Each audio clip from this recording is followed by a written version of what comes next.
Brought to you by Agilus Diagnostics. Health test की बात आती है तो मैं भरोसा करता हूँ India largest diagnostics company Agilus diagnostics. खुद को टेस्ट करते रहो. आज आमच्या लोकांच्या बोटी बंद झाल्या, सीलिंग झाले, हे झाले ते झाले. शेतकऱ्याची जमीन गेली रोड कटिंगमध्ये तर त्याला पैसा मिळतो. आमच्या शेतकऱ्याला बोटी बंद झाल्या तर त्यांना पैसा मिळाला का नाही. सोयी कोणासाठी झाल्या? उद्योगपतींसाठी झाल्या, आमच्या लोकांच्या नाही झाल्या. आता आमच्या समुद्रामध्ये तर भरपूर हे सगळं काय काय हे चालू आहेत, प्रोजेक्ट चालू आहेत. त्याच्यामुळे आम्हाला मच्छी नाही, आमच्या बोटीनं मच्छी येत नाही. ह्याच्यामुळे आमचं आता पुढे मच्छी बघायला भेटेल की नाही ती मुलांना माहिती नाही पुढचं. आता ही परिस्थिती येईल. त्याच्यामुळे आम्हाला कसं आहे, नोकऱ्या मुलांना द्यावा. आमच्या तरी मच्छीमार लोकांना, कोळी लोकांना आम्हाला साथ द्यायला पाहिजे, एवढंच आमची अपेक्षा आहे बस. अमितला तर कोण ओळखत पण नाही, यांना माहीत, अमितचा चेहरा पण माहीत नसेल या विभागात. आणि कसं आहे, कुठला आमदार असो, कुठलाही नेता असो, गेला की रस्त्यावर भेटायला पाहिजे. त्यामुळे जायला बंगल्यावरती अपॉइंटमेंट घ्यावी लागतील. ते आमदार सोडून द्यावं. ते कधी आम्ही आज परत बघितलं नाही त्यांना त्या भागात. जेव्हापासून ते गेले त्याच्या अगोदर तर नाही, ते वाद करायचा एवढं त्याचा धंदा होता. अमित सर आहेत ना, ते आम्हाला हवे आहेत म्हणून हवेसे की आम्हाला ते लोक करून देणार. कारण आम्हाला आता तरी सध्या थोडं बघतात आहे, आम्हाला नाही उभे आहेत तरी आम्हाला करतात आहे, आमच्यासाठी ते थोडंफार करतात आहे. सरकार म्हणजे कसं आमच्याकडे लक्ष देतच नाही आहे.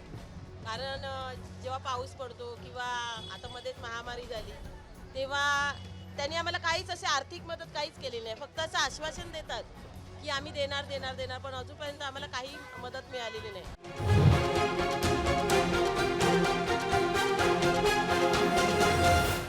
मी आत्ता माहीमच्या मच्छीमार नगर वसाहतीमध्ये आहे.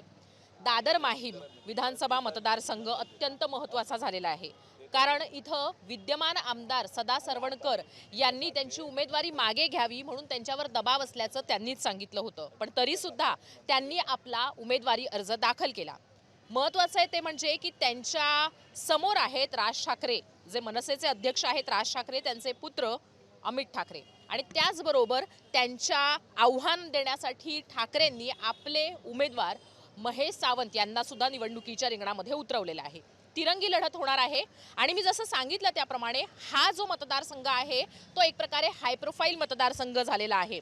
सदा सरवणकरांवर उमेदवारी अर्ज मागे घेण्यासाठी दबाव असल्यामुळे राज ठाकरेंचे पुत्र आहेत अमित ठाकरे या मतदारसंघातले उमेदवार म्हणून सुद्धा, आणि ठाकरेंनी सुद्धा शिवसेना इथून लढत आलेली आहे म्हणून या मतदारसंघातनं उमेदवार आम्ही देणारच असं म्हणून आपला उमेदवार निवडणुकीच्या रिंगणात उतरवलाय. म्हणून सुद्धा काही कार्यकर्ते जमलेले आहेत, आपण त्यांच्याशी बोलूयात, त्यांच्याकडनं जाणून घेऊयात की काय वाटतं त्यांना या निवडणुकीच्या बद्दल. अर्थात या मार्केटमधले जे लोक आहेत त्यांच्याशी सुद्धा आपण बोलण्याचा प्रयत्न करूयात. तरी अगदी सुरुवातीला इथूनच सुरुवात करूयात की काय वाटतं तुम्हाला की इथनं कशा पद्धतीची परिस्थिती आहे निवडणुकीच्या अनुषंगानं. मुंबईमधला हा मतदारसंघ महत्त्वाचा झालेला आहे. कोण चांगलं काम करू शकतं तुमच्यासाठी? कोण तुम्हाला वाटतं की किती महत्त्वाचं कॅन्डिडेट आहे आणि चांगलं काम करतोय तुमच्या दृष्टीनं? आमच्या दृष्टीने बरं तर आम्ही ठाकरे ह्याच्यातले ते म्हणून सांगत नाही. महेश सावंत हे आमच्यासाठी उत्कृष्ट आहेत, कारण ते आमच्या घरातल्याप्रमाणे सगळं कामं करतात. पैशाचा व्यवहार कधी हे नाही. घरगुती कामं, हॉस्पिटलची कामं, नंतर कुठलंही शाळेचं ॲडमिशन सांगू, कुठलंही सांगा, ते आमचे चांगल्या प्रमाणे करतात. अशा पैशासाठी हे करत नाही. ते तुम्हाला काय पैसे देणार आणि ह्या हिशोबाने कधीच करत नाही. ते आपुलकीने आपल्या घरातल्या माणसासारखे आमच्यासारखी वागतात आणि आमची सगळी कामं करतात. आपके यहाँ 3 कैंडिडेट है, आपको पता है ना, अमित ठाकरे, महेश सावंत और सदा सरवणकर. सदा सरवणकर तो आपके एमएलए भी है, तो क्या लगता है आपको कि कौन सा कैंडिडेट जो है वो स्ट्रांग है? महेश सावंत. ठाकरे, बाल ठाकरे के बेटे उद्धव ठाकरे. अच्छा, उद्धव ठाकरे आपको स्ट्रांग लगते हैं? स्ट्रांग लगते, बहुत अच्छा किए उन्हें, बहुत अच्छा किए. हम लोग को बहुत सुरक्षा दिए और हर चीज़ में करते हैं. उनकी हर चीज़ की भावना हम लोग को बहुत पसंद है कि वही वापस आना चाहिए, मसाले आना चाहिए. हाँ, बहुत अच्छे से. सेम मत. तुमच्या दृष्टीनं तुमच्या ह्या माहीम मच्छीमार नगरचे प्रश्न काय आहेत आणि ते आत्तापर्यंत सोडवण्यासाठी प्रयत्न झाले होते का? कारण सदा सरवणकर हे मागच्या 2 वर्षांपासून सातत्यानं इथं आहेत, त्यामुळे आणि पुन्हा ते निवडणुकीच्या रिंगणात आहेत आणि त्यांचं असं म्हणणं आहे की मी इथं खूप कामसुद्धा केलेलं आहे लोकांसाठी आणि त्या कामाच्या जोरावरच मी निवडणुकीच्या रिंगणात आहे. नाही, आम्हाला महेश सावंतचं खूप म्हणजे काम करतात ते, नाही असं नाही. आम्ही त्यांना खूप काही सांगितलं तरी केलं आणि त्याचं काहीच हायफाय नाही आहे, ते सामान्य माणसासारखेच कामं करतात. त्यामुळे आम्हाला महेश सावंतच पाहिजे उमेदवार म्हणून. त्यांनी मेन म्हणजे सगळ्यांना गॅरंटी दिलेली आहे. आता जे उभे राहिलेत असं म्हणून नाही, पहिल्यापासूनच ते त्यांचं मत पण चांगलं आहे, सगळ्यांशी बोलून चालून आहे, सगळ्यांना म्हणजे हे देतातच चांगलं आहे, त्यामुळे आम्हाला तेच पाहिजे. ॲक्च्युअल काय आहे की आमिष दाखवून मतं खेचणं हे आम्हाला पटत नाही. हा आमचा गोरगरिबांचा मेन मुद्दा आहे आणि महेश सावंत हे गरिबांसाठी धडपडणारे म्हणजे हे आहेत, ते स्ट्रॉंग आहेत. हां, त्यामुळे कुठलंही रात्री अपरात्री काही सांगा की त्यात अजिबात कधी मागे फिरत नाही, कधीही बोलवा, सदा तत्पर असतात ते. त्यामुळे आम्हाला महेश सावंतच पाहिजे. उद्धव बाळासाहेब ठाकरे. कारण माझे मिस्टर हॉस्पिटलमध्ये होते, तेव्हा मी त्यांना फोन करून सांगितलं, तेव्हा त्यांनी मला सांगितलं तू डायरेक्ट अभय भाऊंना फोन कर, ते तुझं सगळं करणार. मला एक विचारायचं आहे की इथं म्हणजे एक ठाकरे कुटुंबातला पण व्यक्ती उभा आहे, म्हणजे तुम्ही एकेकाळी शिवसैनिक, राज ठाकरे त्यावेळेस शिवसेनेशी जोडलेले होते, त्यामुळे म्हणजे एक प्रकारे राज ठाकरे हे सुद्धा पूर्वाश्रमीचे शिवसैनिकच. तर मग राज ठाकरेंचा ॲक्च्युअली कुटुंबातला एक मुलगा निवडणुकीच्या रिंगणात आहे, बाळासाहेबांचा नातू निवडणुकीच्या रिंगणात आहे, म्हणून तुम्ही कसं पाहता? नाही, ते तर आम्हाला तर ॲक्च्युअल काय झालंय, ते त्यांचे नाही राहिले तर आमचे काय होणार आहेत? बरोबर आहे. ते त्यांचे नाही राहिले, रक्तामध्ये ते नाही राहिले, ते आमचे काय होणार आहेत? आणि झाले नाही. हो, आणि कसं आहे की आज ते बोलतात की मी असं करणार, मी तसं करणार, मी अमुक करणार, तमुक करणार, पण नंतर त्यांचा आवाजच उठत नाही. नंतर तो स्टॉप होतो. का होतो? हां, स्टॉप होतो. मेन शिवसेना बाळासाहेब ठाकरेंची आहे, पण त्यांच्या विरुद्ध जाऊन हे लोक जे हे करतात किंवा मनसे पण जे करतायत ते चुकीचंच करतात ना, कुठे चांगलं करत नाहीत. तर माणसांना कळतं की कोण कुठे चांगले आहे. तर पहिला अशिक्षित होते, त्यांनी सगळं केलं, पण आता सगळे सुशिक्षित आहेत आणि सगळ्यांनी मिळूनच महेश साहेबांना इथं उभं केलं आहे की आमच्या लोकांच्या वतीने तुम्ही इकडे उभे राहा, तुम्हाला सगळे निवडून देणार आणि शिवसेनालाच निवडून देणार. ॲक्च्युली असं झालेलं आहे की शिवसेनेमध्ये फूट झालेली आहे, शिवसेना आणि शिवसेना उद्धव बाळासाहेब ठाकरे. तुमच्या दृष्टीनं शिवसेना कुणी असली तरी सुद्धा कागदावर अशा पद्धतीची विभागणी झालेली आहे, मतांची फूट होऊ शकते असं म्हटलं जात आहे.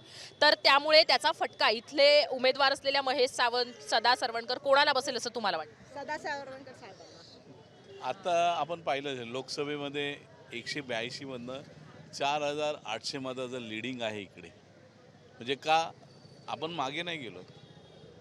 2007 साली मनसेला दिला होता ना चान्स, त्यांचा एक उमेदवार होता, आमदार होता, नगरसेवक होता, काय केलं?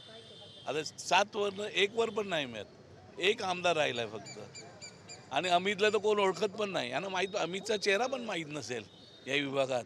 आणि कसं आहे, कुठला आमदार असो, कुठलाही नेता असो, गेला की रस्त्यावर भेटायला पाहिजे. त्यामुळे जायला बंगल्यावरती अपॉइंटमेंट घ्यावी लागतील, बाहेर ताटकळत उभा राहील. पण आज महेश सावंतने या गद्दारीनंतर जे काय उभं ठाण मांडलं, आज इकडचे स्थानिक आमदार गोळीबार करतायत, कायदा हातात घेत आहेत. अरे काय तुमची एवढी जबाबदारी कायद्याची, कायद्यावरती एवढं मास करतात तुम्ही? तुमची सत्ता असली तरी, तुमची सत्ता असेल म्हणून तुम्ही काय करणार?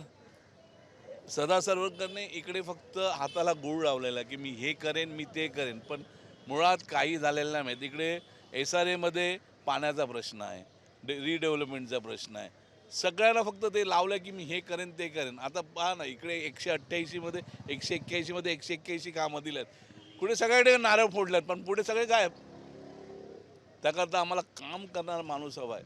म्हणजे 2 अब्जोपतीमध्ये एक आमचा साधा शिवसैनिक महेश सावंत. त्यामध्ये लोकांनी पसंती दिली ना, त्यांनी सांगितलं, महिलांनी सांगितलं ना, अहोरात्र माणूस, कधी 24 तास उभा असणारा, मदतीला दिला धावून देणारा माणूस महेश सावंत. त्यामुळे महेश सावंतच बघणार ना. तुम्ही सदाला बघितलं, अमितला बघितलं, अमितचा चेहरा पण या लोकांना आठवत नसेल. त्याचा महेश सावंतचे पर्याय नाही, एकच वादा महेश दादा. एक मला विचारायचं आहे ते म्हणजे की या माहीम कोळीवाड्याचे सुद्धा काही प्रश्न आहेत.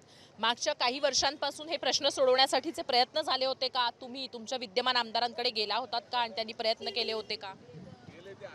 हो, फक्त आश्वासन आश्वासन दिले होतं आम्हाला सगळ्यांनी. आश्वासनच दिलं फक्त. कार्य अजूनपर्यंत कोणी नाही केलं. तुमच्या या इथल्या कोळीवाड्याचे काय प्रश्न आहेत सध्याचे? पाण्याचा प्रश्न आहे, पाण्याचा प्रश्न आहे, पुनर्विकास आहे, स्लम रिडेव्हलपमेंटचा प्रश्न आहे.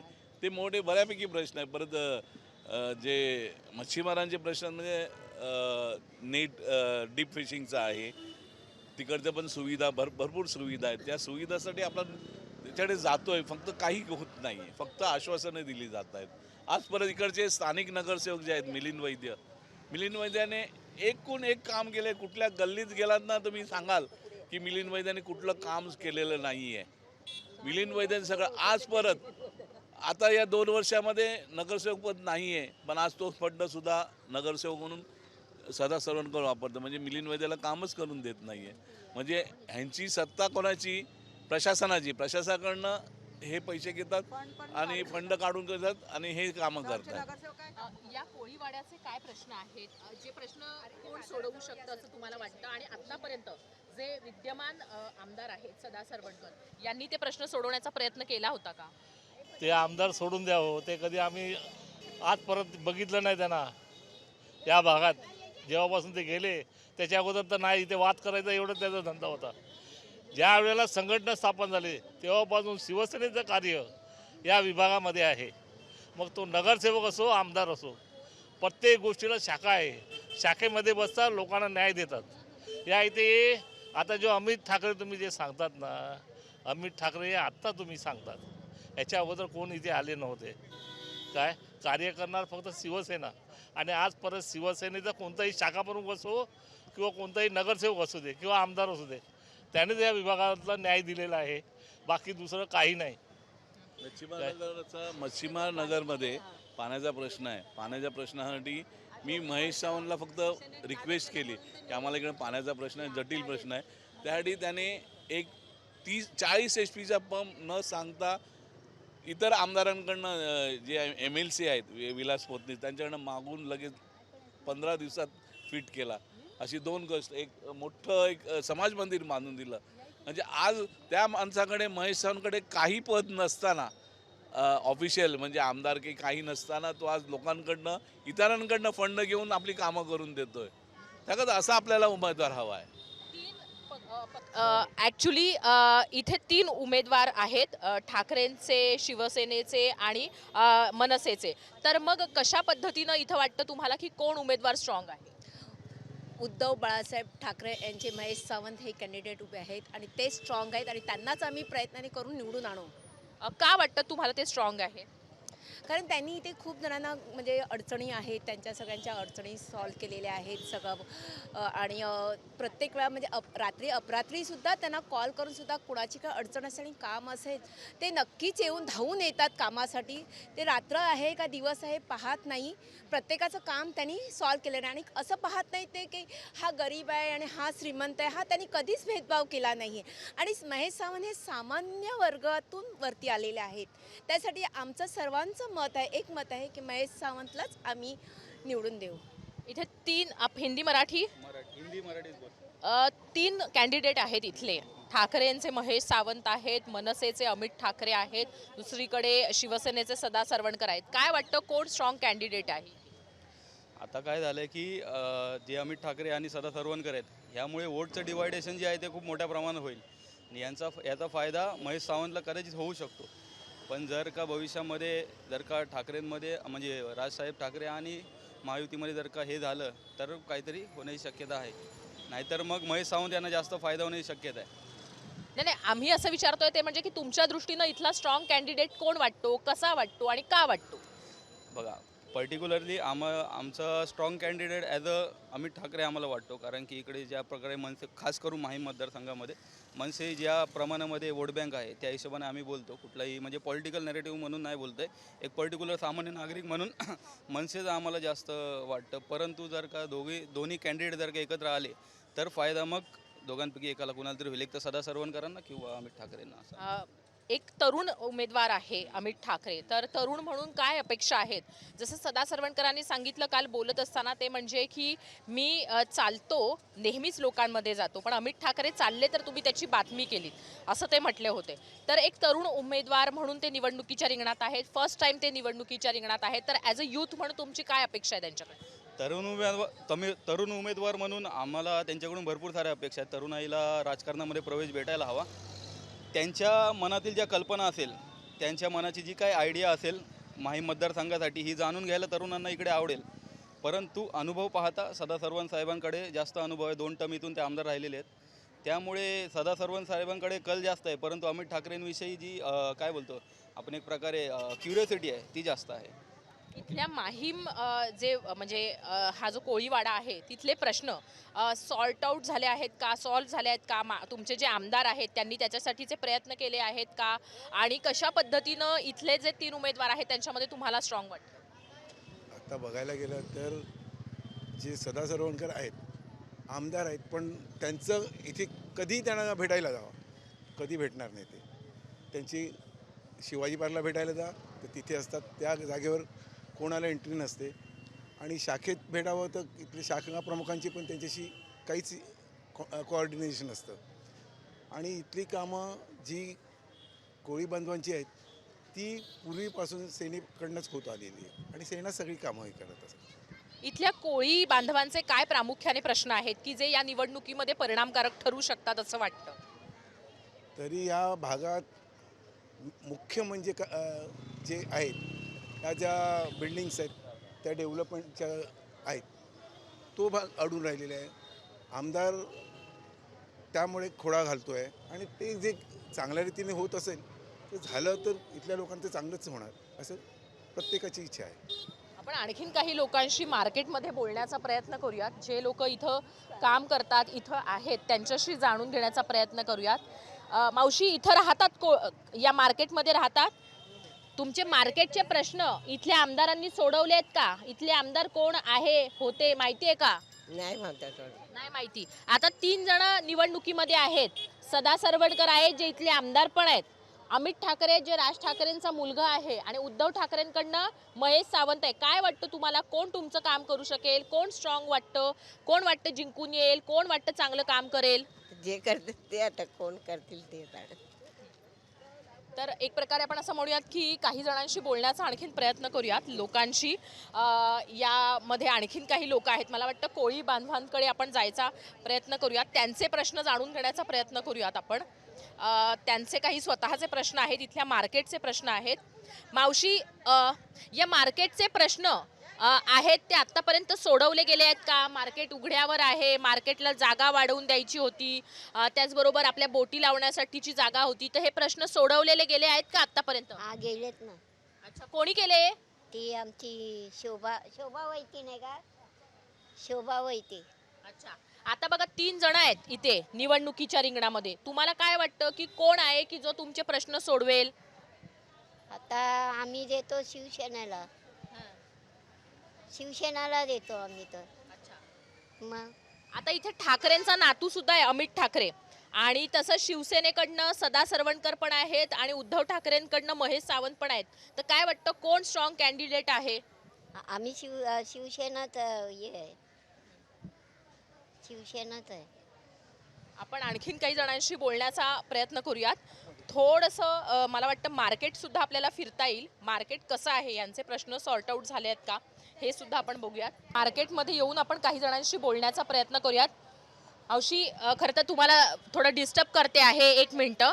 3 उमेदवार आहेत, अमित ठाकरे, राज ठाकरेंचा मुलगा, महेश सावंत, ठाकरे उद्धव ठाकरेंचा उमेदवार, आणि सदा सरवणकर जे इथले आमदार आहेत. काय वाटतं तुम्हाला स्ट्रॉंग कॅन्डिडेट कोण आहे? आम्हाला वाटतं अमित ठाकरे. आम्हाला म्हणजे आश्वासन आहे आम्हाला की ते आमच्यासाठी काहीतरी आता थोडं करणार. आम्ही एवढे वर्ष आता होणार हेच बघत आलेले आहेत, पण आमच्यावर अद्याप कोणाचं फार काय लक्ष नाही आहे. तर आम्ही एक आश्वासन करू की अमित सर आहेत ना, ते आम्हाला हवे आहेत म्हणून, हवेसे की आम्हाला ते लोक करून देणार. कारण आम्हाला आता तरी सध्या थोडं बघतात आहे आम्हाला, नाही उभे आहेत तरी आम्हाला करतात आहे आमच्यासाठी, ते थोडंफार करतात आहे. पण आम्हाला असं वाटतंय की तेच निवडून आले पाहिजे. काय केलंय त्यांनी आतापर्यंत तुमच्यासाठी इथं या मार्केटसाठी किंवा तुमच्यासाठी कोळीवाड्यासाठी किंवा मग मनसेने काय केलंय असं विचारूया. माणसाने पहिलं तर खूपच राजसाहेब होते तेव्हा त्यांनी पण आम्हाला खूप सपोर्ट केलेला आहे की त्यांचे कार्यकर्ते होते, केलं आहे आम्हासाठी. आम्ही नाही असं म्हणत नाही आहे, पण आम्हाला ज्याची आश्वासनं होती की साहेब आम्हाला शिवसेनेकडनं आम्हाला थोडी मदत येणार करून. पण काय झालं आता, मी तुम्हाला काय बोलू शकत नाही की याबद्दल, की त्यांचे पण माणसं आपल्याबरोबरच आहे, आपण पण त्यांच्याबरोबरच आहे. पण आम्हाला असं वाटत नाही की त्या आता यायला पाहिजेत. मला सांगा की ते नवीन चेहरा आहे म्हणून तुम्हाला त्यांना संधी द्यावीशी वाटते का? नाही नाही नाही, ते नवीन चेहरा आहे म्हणून नाही. अच्छा, पक्ष म्हणून संधी द्यावीशी वाटते. हां, राज ठाकरेंचा मुलगा आहे म्हणून संधी द्यावी. नाही नाही नाही नाही, तसं नाही आहे. काम करावं बस, आम्हाला तरी येऊन चांगलं काम करायलाच पाहिजे ना, बरोबर ना. दुसरं काय नाही आम्हाला, कोणी पण येऊन दे पण चांगलं काम करा, दुसरं काहीच नाही. पण तुमचे जे आता इकडचे विद्यमान आमदार म्हणजे सदा सरवणकर ते पुन्हा निवडणुकीच्या रिंगणामध्ये आहेत, तर त्यांच्या दृष्टीनं त्यांनी काम केलं नाही का? तुमचे प्रश्न घेऊन तुम्ही केलं काम त्यांनी केलं, आमच्यासाठी केलं. बाजाराचं पण त्यांनी छपरे वगैरे टाकून दिले, बाजारात छपरे वगैरे बाजार त्यांनीच टाकून दिलं आम्हाला बाजारात. आपण आणखीन काही जणांशी बोलण्याचा प्रयत्न करूयात. खरं तर त्या नाही म्हणाल्यात, त्यामुळे आपण पुढे जायला हवं असं मला वाटतं. मावशी, मासे मात्र आम्हाला बघायला मिळत आहेत, उत्तरं मिळत नाही आहेत, पण तर खूप सारे मासे आहेत इथे, मार्केट भरलेलं आहे. कोळी बांधव इथले मुंबईतले मूळ रहिवासी म्हणून आपण त्यांची मतं जाणून घेण्याचा प्रयत्न करतोय. मोजकी जी ठिकाणं आहेत त्यातलं हे एक मार्केट आहे. तर एक प्रकारे आपण असं म्हणूयात की बोलायची इच्छा नाही आहे, कदाचित त्यांना बोलायला नाही आवडत म्हणून सुद्धा असेल. इलेक्शन सुरू आहे, 3 कॅन्डिडेट्स आहेत. काय वाटतं कशा पद्धतीनं निवडणूक होऊ शकते? किती म्हणजे जोरदार ही निवडणूक असू शकते? इथनं सदा सरवणकर आहेत शिवसेनेचे, महेश सावंत आहेत ठाकरेंचे, अमित ठाकरे आहेत राज ठाकरेंचे पुत्र. काय वाटतं तुम्हाला, कुठला उमेदवार स्ट्रॉंग आहे, का स्ट्रॉंग आहे, कोण काम करेल असं वाटतं? ते समाजाचा जो चांगला करेल तो उमेदवार आपल्याला चांगलाच, दुसरं काय पाहिजे. आणि आमचा तर मच्छीमाराचा तर धंदा एवढा पडलाय ना की आम्हाला कायच हे नाही आहे. आधी बघा मच्छीमार गिराक बघ बाजारामध्ये काय आहे, कायच नाही आहे. आणि आम्हाला एवढे आता प्रॉब्लेम झालेत का कसं मुलांना शिकवायचं कसं होते आता.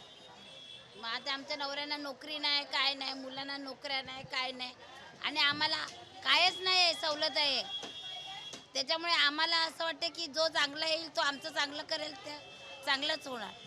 सरकारच्या दृष्टीनं तुम्ही विचार करताय, सरकारकडे काय मागणं असणार आहे नवीन येणाऱ्या सरकारकडे? महागाई कमी करा, मुलांच्या शिक्षणाला पैसा पुरत नाही, पगार पाणी नाही, आमचं या रोजीवरती आम्हाला घर चालवायला लागते. त्याच्यामुळे महागाई कमी केला. लाईटचं बिल किती येतं, काय एवढं अपाट, एक महिन्याचं बिल येतं, पहिला 2 महिन्याचं, आता 1 महिन्यात येतं. मग लोक काय करणार, खाणार काय, घर भाडं भरणार का, पोटाला खाणार का, शिक्षण करणार, कायच नाही. त्याच्यामुळे जो सरकार येईल तो आपला चांगल्या दृष्टीने सगळ्यांचं बघा, जनतेचं चांगलं बघावं हीच आमची अपेक्षा आहे. एकनाथ शिंदे हे सर्वसामान्यांचे मुख्यमंत्री म्हणून स्वतःला म्हणतात. ते म्हणतात की आम्ही इतक्या योजना आणल्या की ज्या लोकांना ज्यांना गरज आहे त्यांच्यासाठी आणल्या. तर तुमच्यासाठी अशी एखादी योजना असायला हवी का? समजा पुन्हा मुख्यमंत्री एकनाथ शिंदे व्हायला हवे का? आणि ते जर झाले तर तुम्हाला वाटतं की तुमच्यासाठी करतील? लाडकी बहीणसारख्या योजना आणतील? ते नाव कोणाचं घेत नाही, जो सरकार येईल तो आपला, समजला ना. कारण आपण नावं घेणार आणि पुढे नाही आलं कोण दुसरा आला, मग याच्यामध्ये आपलं विरोध पण होतो, असं आहे. पण तुम्हाला असं वाटतं तुमच्यासाठी पण एखादी योजना असायला हवी?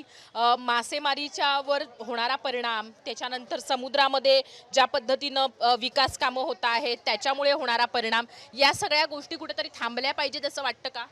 आता आमच्या समुद्रामध्ये तर भरपूर हे सगळं काय हे चालू आहेत, प्रोजेक्ट चालू आहेत. त्याच्यामुळे आम्हाला मच्छी नाही, आमच्या बोटीनं मच्छी येत नाही. ह्याच्यामुळे आमचं आता पुढे मच्छी बघायला भेटेल की नाही ती मुलांना माहिती नाही पुढचं. आता ही परिस्थिती येईल. त्याच्यामुळे आम्हाला कसं आहे, नोकऱ्या मुलांना द्यावा, आमच्या तरी मच्छीमार लोकांना, कोळी लोकांना आम्हाला साथ द्यायला पाहिजे, एवढंच आमची अपेक्षा आहे बस. तर ताईंचं असं म्हणणं आहे ते म्हणजे की मच्छी व्यवसायावर परिणाम झालेला आहे, कारण इथं जे काही प्रोजेक्ट झालेले आहेत समुद्रामध्ये तर त्याच्यामुळे कुठेतरी मासे हे येत नाही आहेत.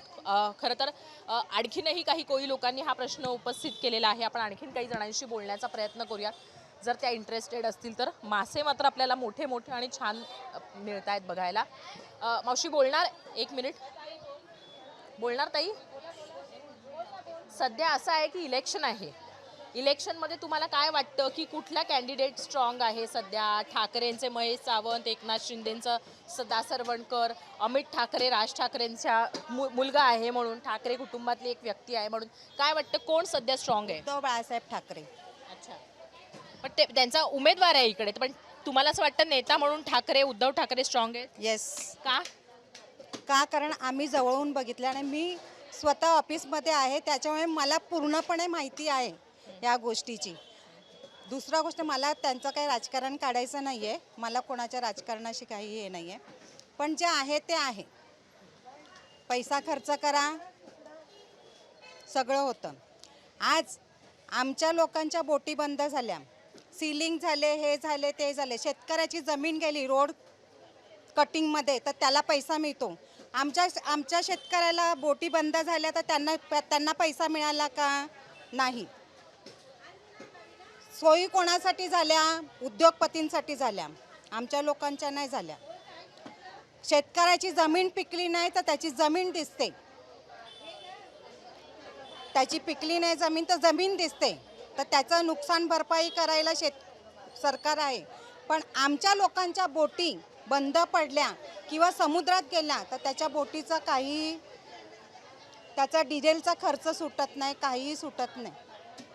ते सरकारला काहीही दिसत नाही, त्याला जबाबदार आमचेच नेते बस. तर त्यांचं असं म्हणणं आहे की शेतकऱ्यांचं नुकसान झालं दुष्काळ, अवकाळी किंवा मग अतिवृष्टीमुळे तर त्यांना मदत मिळते, पण इथं कोळी बांधवांना मासे लागत नाहीत, मासे समुद्रात बोटी बंद कराव्या लागतात त्यामुळे. तर हे नुकसान मात्र सरकारला दिसत नाही आणि त्याची कुठली मदत मिळत नाही. तर सरकारचे कडनं काय अपेक्षा आहेत, काय प्रॉब्लेम्स आहेत कोळी बांधवांचे तुमचे? ॲक्च्युली कसं सरकार म्हणजे कसं आमच्याकडे लक्ष देतच नाही आहे. कारण जेव्हा पाऊस पडतो किंवा आता मध्येच महामारी झाली तेव्हा त्यांनी आम्हाला काहीच असे आर्थिक मदत काहीच केली नाही. फक्त असं आश्वासन देतात की आम्ही देणार देणार देणार, पण अजूनपर्यंत आम्हाला काही मदत मिळालेली नाही. म्हणजे कोळी बांधवांना एकदा वेगळ्याच ठिकाणी टाकलेलं आहे त्यांनी, की त्यांचे प्रॉब्लेम्स वगैरे ऐकतात पण त्याच्यावर काहीच करत नाही. येणाऱ्या सरकारकडनं काय अपेक्षा आहेत तुमच्या? कुठलंही सरकार येऊ, काय करायला पाहिजे कोळी बांधवांसाठी, कोळी लोकांसाठी? आता कसं, आता महागाई जी वाढलेली आहे त्याने करून कसं, पहिला आमचा धंदा तेजीतच होता, आता खूप मंदी आलेली आहे. म्हणजे मासे कमी पण प्रमाण झालेलं आहे आणि आम्हाला मुबलक प्रमाणात मिळत पण नाही आहे. त्याच्यामुळे आम्ही कसं लोकांना देऊ पण शकत नाही आहे. त्याच्यामुळे आता आमची मुलं कशी शिकतात आहे, आता आमचं ह्याच्यावरच चालते सगळं, मासेमारी किंवा मासे विक्रीवरच चालते. तर ते कसं आम्हाला तेवढी आर्थिक मदत मिळत नाही आणि आम्हाला इन्कम पण तेवढं होत नाही आहे. मग त्यांच्याकडनं एवढीच अपेक्षा आहे की थोडंसं स्वस्ताई पण करावी आणि आमच्याकडे लक्ष पण द्यावं. तर त्यांचं असं म्हणणं आहे की सरकारनं आमच्याकडे थोडंसं लक्ष द्यायला हवं. हा, तर आपण ह्या मार्केटमध्ये फिरून कोळी बांधवांशी जाणण्याचा प्रयत्न केला होता. खरं तर आपण उमेदवार कोण स्ट्रॉंग असं समजून घेण्याचा प्रयत्न केला, पण इथं सरकारच्या बद्दलच्या तक्रारी सुद्धा आपण ऐकलेल्या आहेत. नवीन सरकार येईल तेव्हा या सगळ्या प्रश्नांची दखल घेऊन कोळी बांधवांसाठी नक्की काहीतरी करेल. विकास कामांच्या मध्ये कशा पद्धतीनं यांचा रोजगार एक प्रकारे आपण असं म्हणूयात की त्याच्यावर परिणाम होतो आहे आणि महत्त्वाचं आहे ते म्हणजे की त्यांचा रोजगार कमी होतो आहे, उत्पन्न कमी होतो आहे. या दृष्टीनं कसे प्रयत्न केले जातील? विकास महत्त्वाचा, पण तो निसर्गाची काळजी घेऊन केलेला विकास महत्त्वाचा, याच्यावर भर देण्याची गरज आहे पुढचे नवीन विकास प्रकल्प आणताना. मग ते समुद्रातले असोत किंवा मग आपण असं म्हणूयात की रस्त्यातले असोत किंवा मग अगदी शेताची जागा एक्वायर करून केलेले असोत किंवा मग जमिनी खालचे असोत. कॅमेरामन साहिल चव्हाणसह मी हर्षदा परब, मुंबई तकसाठी.